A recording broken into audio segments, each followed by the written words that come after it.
Wei Jing even went so far as to scrape his fingers across his face a few times. The skin was soft and delicate. The rough fingertips pressed against it, easily leaving 2 marks. He withdrew his fingers expressionlessly and said, "I thought young Master Sheng had put on some powder, but it turns out not." Sheng Jiaoyu was a bit angry. She pursed her soft lips tightly and endured without making a sound, not daring to lose her temper with him.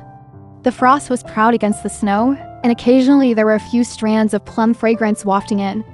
After traveling on the official road and then switching to the mountain path, about more than half an hour had passed when the carriage stopped in front of the Buddhist temple.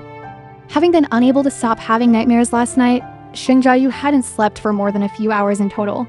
After the carriage warmed up, she was on the verge of falling asleep. She gently rested her head on the window, lowered her eyelids, and fell asleep without realizing it. Her usually soft and white skin had a touch of rosy hue, her lips were slightly parted, and the warm breath she exhaled carried a soft and fragrant smell. The man opened his eyes, his pupils pitch black. He stared at him calmly for a while without any emotion, and didn't make a sound to wake him up. Xing Kun said respectfully from outside the curtain, "Your Highness, we have arrived at the Kangxi Temple." The man grunted in response and got off the carriage expressionlessly, with his good-looking eyebrows furrowed.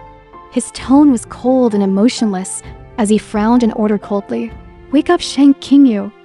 Xing Kun was stunned for a moment and then said, "Yes."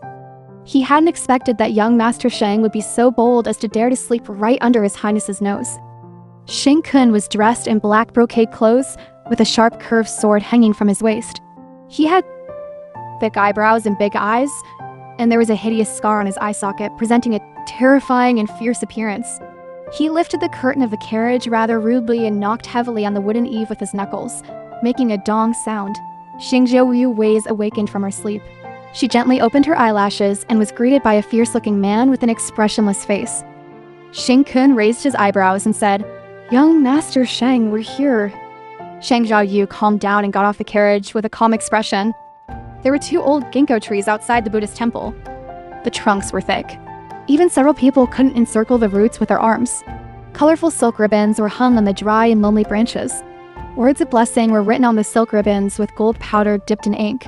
There was an incense burner beside the trees for people to burn incense and worship Buddha, and the incense smoke was continuous.